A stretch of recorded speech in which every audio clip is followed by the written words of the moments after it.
Hello guys, good evening to everyone. आप सभी का स्वागत है गैलेक्सी क्लासेस में। आज हम करने वाले हैं एक्सरसाइज पार्ट 8 फॉर वोकेबुलरी। ये वोकेबुलरी हम क्यों कर रहे हैं आप जानते हैं, सीजीएल टियर 2 के लिए, जिसमें antonym, synonyms, one word substitution, idioms and spelling, phrasal verb, ये सब वोकैब का पार्ट है। तो इनमें से कोई 20-30 क्वेश्चंस हम जल्दी जल्दी डिस्कस कर लेते हैं जो पीवाईक्यूज में है, जो बार बार एग्जाम में पूछे जा रहे हैं, ये वो भी है। तो चलिए बिना देरी के देखते हैं क्वेश्चन नंबर 1 क्या है। वैसे तो हमारा रोज का जो क्वेश्चन होता है वो होता है, एक पेन ले लेते हैं, एंटोनिम से शुरुआत करते हैं रोज हम। आज देखते हैं आज पिटारे में क्या है ना। So it's going to be 1 से 10 एंटोनिम्स। तो पहले हम एंटोनिम देखेंगे, लास्ट में आपसे आपका स्कोर भी जानना चाहेंगे। तो कॉपी पेन उठाइए और लिखिएगा नंबर 1 में आपका सही आंसर है या नहीं। और at the end of the session you have to tell me out of 30 what is your score. तो देखिए पहला क्वेश्चन ये रहा, मेलाइज का ऑपोजिट क्या है? ह्यूमिलिटी है, हिपोक्रेसी है, ट्रुथ है या गुडविल है? देखिए मेलाइज का मीनिंग होता है इलविल, इलविल, और इसका जो ऑपोजिट होगा वो होगा goodwill. Is the correct answer, goodwill. Okay, goodwill, yes first. अब आपको 5 सेकंड मिलते हैं बच्चों, जल्दी बताओ फाउल का ऑपोजिट क्या होगा। भैया हॉकी फुटबॉल खेली होगी या देखी जरूर होगी, उसमें होता है फाउल। तो फाउल कौन करता है? जो करता है गलती। और ऑपोजिट क्या होना चाहिए? It's fair. डी ऑप्शन बिल्कुल सही है, फेयर। नाउ फेयर के बाद हम आ गए रेयर। बताइए जी, बताइए इसका ऑपोजिट क्या होगा? रेयर, भाई रेयर मिरर होता है कार के अंदर, तो क्या होगा? Come on come on, hind और लॉवर तो नहीं है आंसर, या बैक है या फ्रंट है। तो correct answer is affront, क्योंकि रेयर तो होता है पीछे वाला मिरर। जब आप कार में बैठते हैं, स्कूटी में, बाइक में बैठते हैं तो मिरर होता है जिससे पीछे का दिखाई देता है, ठीक है, तो होता है रेयर। तो ऑपोजिट क्या हो जाएगा? फ्रंट। याद रखिएगा, बहुत खास वर्ड है ये। एंड परसुएट, आप जानते हैं परसुएट का मीनिंग क्या होता है?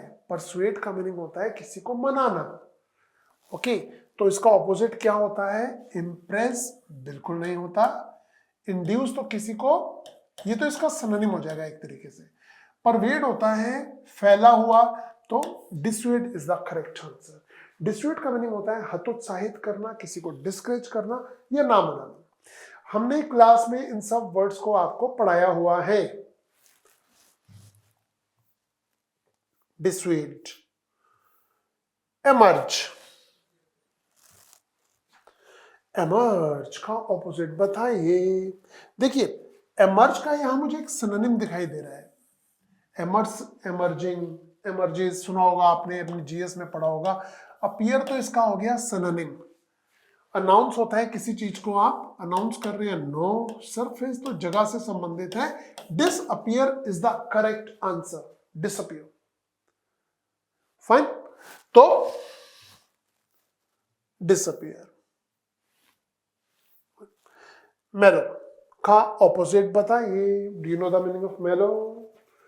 इट्स हार्ड, मीडियम, सॉफ्ट या शाइनी। आपको ऑपोजिट बताना है, याद रखिएगा, कहीं सिनोनिम सोचना शुरू कर दें, है ना। सिनोनिम भी यहां पर एक दिया गया है और ये रहा correct answer, hard. Correct answer is hard. मेलो का ऑपोजिट हार्ड होता है। अच्छा, मैंने कहा जी यहां पर सिनोनिम भी दिया हुआ है, तो कौन सा है? देखिए, soft. Now human, sympathetic, kind, cruel या लिविंग। देखिए लिविंग को तो मैं यहां से क्रॉस कर देता हूं। अब अगर हम एक कॉमन सेंस देखें, सपोज आपको ह्यूमन का मीनिंग ना भी पता हो, तो आप क्या कर सकते हैं? यहां पर ना सिंपैथेटिक या काइंड, ये सिनोनिम है, इसके, तो इसलिए cruel is the correct answer. Actually क्या होता है, दो वर्ड अगर कोई सिनोनिम दिए वो तो आंसर हो नहीं सकते, ये है कॉमन सेंस। भाई दो आंसर तो नहीं होंगे ना, आंसर तो एक ही होगा चारों में से, और ये दो मिलते जुलते हैं तो इन्हें तो एकदम एलिमिनेट कर दो। ओके, अब आपको ये पता होना चाहिए इसके सिनोनिम है या नहीं है, आपस में तो मिलते जुलते हैं। ठीक है, ये भी एक तरीका है इसे सॉल्व करने का। क्रूल। नाउ 8 पे आते हैं, extol. Do you know the meaning of extol guys? Extol, realistic, exposure, boorish और सेंश्योर। कम ऑन, क्या बोलेंगे? देखिए, एक्सटॉल का मीनिंग होता है प्रेज, तारीफ करना।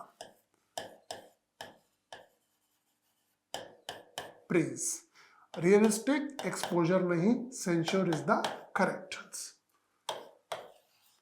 Censure is the correct answer. Censure, जिसे आप स्लैम भी बोल सकते हैं, जिसे आप ट्रॉल भी बोल सकते हैं। वैसे तो 28 वर्ड्स हैं, मैं लिखूंगा बोर्ड भर जाएगा इसके जो सिनोनिम है सेंश्योर के एंड क्रिटिसाइज के। लो जी, सेंश्योर। हम आ गए 9th क्वेश्चन पर, predecessors. Do you know the meaning of predecessors? जानते हैं तो बता दीजिए। ऑप्रेसर तो नहीं है, ऑप्रेसर तो होता है जो दूसरों को ऑप्रेस करता है। लेसर भी नहीं है। आपका आंसर या ए में से है या डी में से है, क्या बोलेंगे? Correct answer is successor. Processor तो कुछ है ही नहीं यहां पर। ओके, एंड नंबर 10 पे आ गए हम, लैकाडेसिकल। हमने एल वर्ड में से पढ़ाया हुआ है, तो लैकाडेसिकल का ऑपोजिट क्या है? लैकाडेसिकल का मीनिंग होता है इंटरेस्ट की किसी चीज में कमी है, वो ज्यादा दिल से नहीं कर रहा, आधे मन से कर रहा है। तो जोकुलर तो जोक से संबंधित है। ल्यूकवार्म गुनगुना पानी होता है। आपका आंसर या तो इनडिफरेंट है या इंथुजियास्टिक है। आप क्या बोलते हैं? क्या आप कमेंट में टाइप करना चाहेंगे? तो करेक्ट आंसर है इंथुजियास्टिक, जोशीला। आप किसी काम को करने के लिए इंथुजियास्टिक है, यानी कि जोश है आपके अंदर, आप उसे लाइक कर रहे हैं। बट लैकाडेसिकल का मीनिंग है लैकाडेसिकल अप्रोच इन हिम, इंटरेस्ट की कमी। Okay, now enthusiastic is the correct answer. अगले 10 क्वेश्चन हमें पता लगाने हैं सिनोनिम के। सिनोनिम, क्या आप जानते हैं एजॉल्ट का सिनोनिम क्या है? एलिबी, एंगर, अटैक या एंजाइटी। मजे की बात यह है कि देने वाले ने क्वेश्चन जो ए से दिया है, सारी ऑप्शन भी ए से ही शुरू हो रही है। ये मजे की बात है भाई, है ना? और करेक्ट आंसर है हमारा अटैक। एजॉल्ट यानी कि attack. Okay, and now we are proceeding to question number 12, thrive. Thrive shrink है, क्रेव है, फ्लरिश है या लैंग्वेज है? देखिए, थ्राइव का मीनिंग होता है फलना फूलना, तो उसके लिए सही आंसर होगा प्रॉस्पर। बट प्रॉस्पर तो यहां लिखा ही नहीं हुआ है। तो लैंग्वेज का मीनिंग होता है कमजोर, क्रेव का मीनिंग होता है लालसा करना, and flourish is the correct answer, क्योंकि श्रिंक का मीनिंग है सिकुड़ना। तो सही आंसर क्या है? फ्लरिश।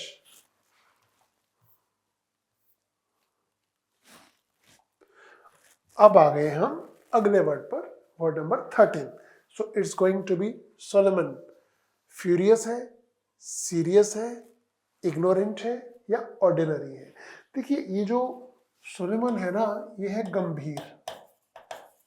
ठीक है, तो गंभीर के लिए सीरियस हमारा सही आंसर है, ऑर्डिनरी इग्नोरेंट तो नहीं है। फ्यूरियस गुस्से से संबंधित है, एंग्री, तो इसीलिए is the correct answer. Now 14, eradicate. आपको उस चीज को इरेडिकेट करना है। हमें गरीबी को और बेरोजगारी को और चाइल्ड लेबर को क्या करना है? इरेडिकेट करना है। तो इरेडिकेट के लिए यहां पर अप्रूट बिल्कुल सही वर्ड है, क्योंकि अप्रूव तो नहीं है। मैग्नीफाई का मीनिंग है, मैग्नीफाई, कंडेंस का मीनिंग है मिल्क के लिए। No no no no no, सही आंसर है अप्रूट। अप्रूट। एबॉट, अगर आपने एबॉर्शन वर्ड सुना है तो वहां से भी याद कर सकते हैं इसे। वैसे अबॉर्ट द प्रोसेस होता है। तो क्या आप सोच पा रहे हैं? मैं बातों ही बातों में आपको 10 सेकंड दे रहा हूं। तो एंड है, कंटिन्यू है, हेट है या बिगिन है? भाई कंटिन्यू और बिगिन तो नहीं है, and is the correct answer. And is the synonym of abort. आपको कंटिन्यू करना है इस टॉपिक को। एक्सीड, जब जरूरत से आगे बढ़ जाए तो डिक्रीज तो नेगेटिव हो गया,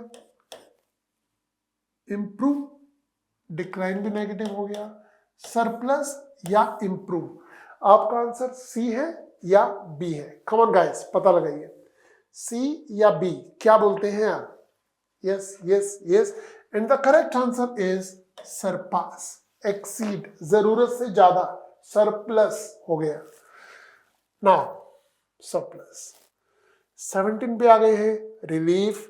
रिलीफ के लिए क्या बोलेंगे? आपको स्ट्रेस तो नहीं रहना चाहिए जब आप किसी को रिलीफ दे रहे हैं, तो इमोशन तो नहीं है, एंगर बिल्कुल भी नहीं है, स्ट्रेस भी नेगेटिव है, तो 8 हो जाएगा हमारा सही आंसर, 8। तो B is the correct answer. अब increment, do you know the meaning of increment? Present, wonderful, dignified या स्टॉर्मी। ये होता है एक इस तरह का बिहेवियर, इंक्रीमेंट बिहेवियर, जो कि अच्छा नहीं होता, नेगेटिव होता है, तो इसे बोलेंगे स्टॉर्मी। डिग्निफाइड तो शान से संबंधित है, ये पॉजिटिव वर्ड है, इसलिए गलत आंसर है। प्रेजेंट यानी कि ये भी पॉजिटिव हो रहा है, खुशहाल से संबंधित, और वंडरफुल भी पॉजिटिव हो रहा है, तो एक ही वर्ड है स्टॉर्मी। अगर आपको पता है, सुना हुआ है इंक्रीमेंट, तो कोई दिक्कत नहीं होगी। And now stormy. 19 पे आता है फिलैंथ्रोपिस्ट। ये इतना बढ़िया वर्ड है, मुझे तो बहुत प्यारा है वर्ड। ये वर्ड संबंधित है दानी से, दानवीर करण से। कितनी बार एग्जाम में आ चुका है, बैंकिंग और एसएससी दोनों में मैं देख चुका हूं इसे। तो ये है ह्यूमैनिटेरियन, ह्यूमैनिस्ट, फिलोसोफर या मिसंथ्रोपिस्ट। मिसंथ्रोपिस्ट तो नेगेटिव है, यहां पर आप बोलेंगे बेनेवोलेंट। बेनेवोलेंट होता है दानी, या फिर हम बोलेंगे काइंड। काइंड सही आंसर इनमें से आपको मिल रहा है। फिलोसोफर बिल्कुल भी नहीं, इन दोनों में से एक होना चाहिए। तो सही आंसर है humanitarian. Correct answer is this. आप इसे, इसके लिए एक और वर्ड यूज करते हैं, अल्ट्रुस्टिक।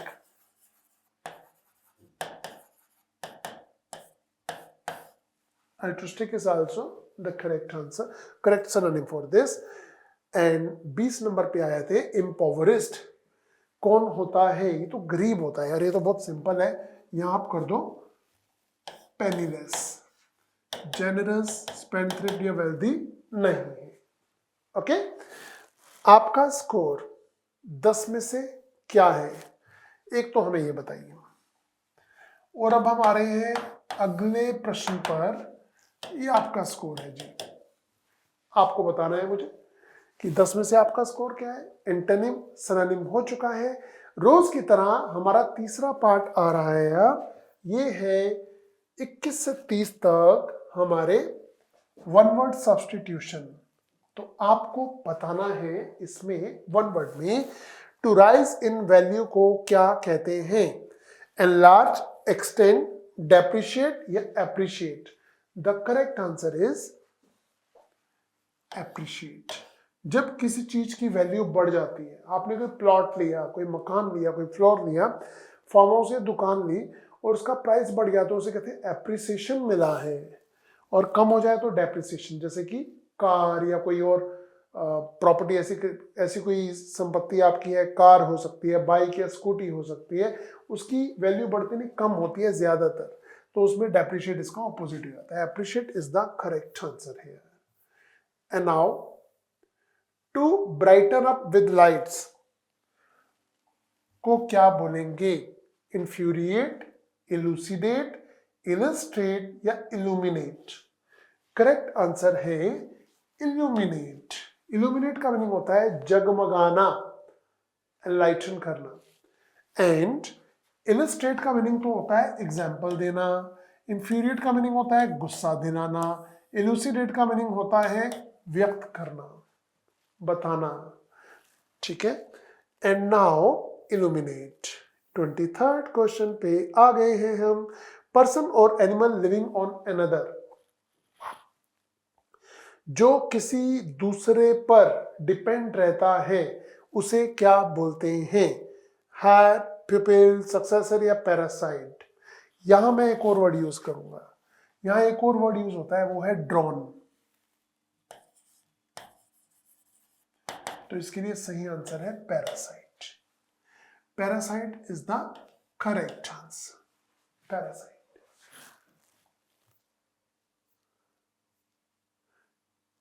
वैसे पैरासाइट के नाम एक और कहते हैं, वो दूसरों के टुकड़ों पर पलने वाला, इज कॉल्ड पैरासाइट।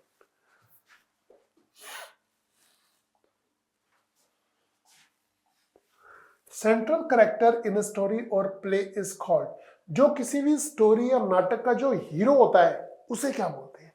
एक हीरो होता है और एक विलेन होता है। तो बता देता हूं, हीरो होता है प्रोटैगनिस्ट, और जो उसका विलेन होता है वो होता है एंटागनिस्ट। ये विलेन होता है।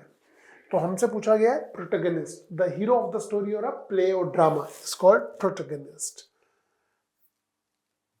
Having something more than required, जरूरत से जो ज्यादा चीज हो जाए। अभी अभी हमने एक एंटोनिम या सिनोनिम का क्वेश्चन आया था, उसमें किया था वो वर्ड, और वो वर्ड है जो जरूरत से ज्यादा हो जाए। सरोगेट, सरचार्ज, सराउंडिंग्स या सरप्लस। सराउंडिंग तो बिल्कुल भी नहीं है। Surplus is the correct answer. Surplus is the correct answer. Surplus, yes. And now, anger about an unfair situation or about someone's unfair behavior. जरूरत से ज्यादा अन्याय पर गुस्सा आने को हम क्या बोलते हैं? क्या बोलेंगे? इंडक्शन, इंडिजिनाइजेशन, इंडल्जेंस या इंडिग्नेशन।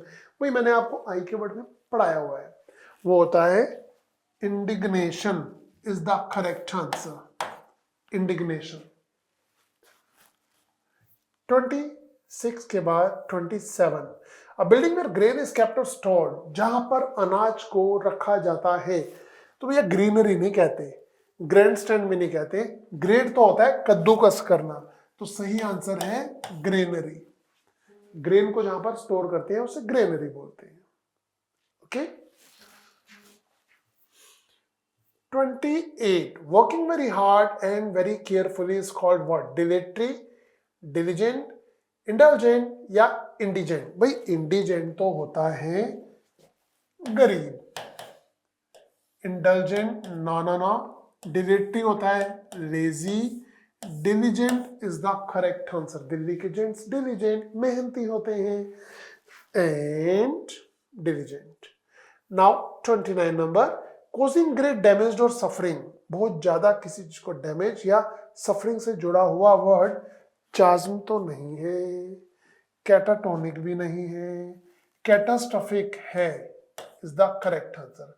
स्पैस्मोडिक तो होता है इंटरवल, बीच बीच में होने वाला, रुक रुक के होने वाला। तो catastrophic is the correct answer, जिसे कैलामिटिक भी बोलते हैं। कैलामिटी आती है ना, बाढ़ या भूकंप को कहते हैं जी, भगवान ना करे कभी आए। And a strong feeling of dislike towards someone और समथिंग, किसी के प्रति ज्यादा अच्छी फीलिंग ना रखना, यानी कि हेट्रेड, नफरत की फीलिंग रखना, तो dislike. Okay. Sympathy, telepathy, antipathy या एम्पैथी।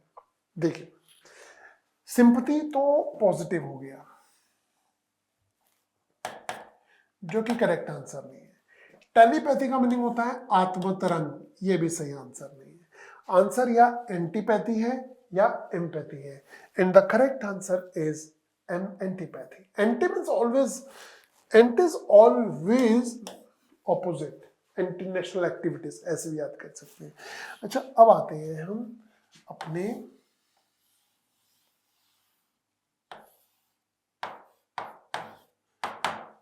स्कोर पर। तो आपका वन वर्ड सब्स्टिट्यूशन में क्या स्कोर है मुझे लिख दीजिए। आपका 30 में से ओवरऑल आज की क्लास का क्या स्कोर है ये भी आप मुझे बता दीजिए। ठीक है जी। अब हम मिलेंगे कल एक नई क्लास में जिसमें और न्यू वर्ड्स होंगे आपके लिए, जो कि आपकी सेहत के लिए, आपकी प्रैक्टिस के लिए बहुत बहुत जरूरी है। And see you guys, see you tomorrow at the same time. Till then bye bye, take care, good night, शुभ रात्रि, हैप्पी लर्निंग, जय माता।